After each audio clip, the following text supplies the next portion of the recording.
ગુજરાત સરકાર અટલ નેતૃત્વ અવિરત વિકાસના સંકલ્પ સાથે સુશાસન સપ્તાહની ઉજવણી કરી રહી છે। આ સપ્તાહના છઠ્ઠા દિવસે મુખ્યમંત્રી અલ્પાહાર યોજનાની થીમ સાથે ઉજવણી કરવામાં આવી હતી। આ આયોજન અંતર્ગત રાજ્યની 32,000થી વધુ શાળાઓના 40 લાખ વિદ્યાર્થીઓને દરરોજ પૌષ્ટિક નાસ્તો આપવામાં આવે છે। આ આહાર દ્વારા બાળકોને સરેરાશ 200 કિલો કેલરી ઉર્જા અને 6 ગ્રામ પ્રોટીન પ્રાપ્ત થાય છે। 670 કરોડના બજેટ સાથે કાર્યરત આ યોજના હેઠળ અઠવાડિયામાં 3 દિવસ સુખડી અને 3 દિવસ કઠોળ પીરસવામાં આવે છે। આ સંગીન પહેલથી બાળકોની સ્મરણ શક્તિમાં સુધારો થયો છે અને કુપોષણ સામેની લડત વધુ મજબૂત બની છે અને વડાપ્રધાન પઢાઈ ભી પોષણ ભીનો મંત્ર સાર્થક થઈ રહ્યો છે। આપણા સંવેદનશીલ મુખ્યમંત્રી શ્રી ભૂપેન્દ્રભાઈ પટેલે અલ્પાહાર ભોજનની યોજના કરી અને એ અમારા સૌ માટે આશીર્વાદ સમાન છે।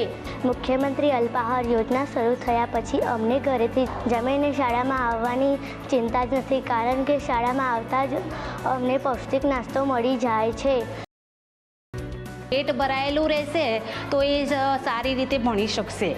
ભૂખ્યા હોય તો એમનું ધ્યાન લાગતું જ નથી ભણવામાં। અને સવારે નાસ્તો તો સારામાં સારું છે।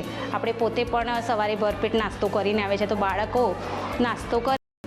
નાસ્તા પેટે એ કઠોળ અને સુખડી એ મારા બાળકો જમી છે, એમની યાદશક્તિ સારી રહેશે અને એ પૌષ્ટિક આહાર પેલી કરી અને એમની તંદુરસ્તી સારી રહેશે।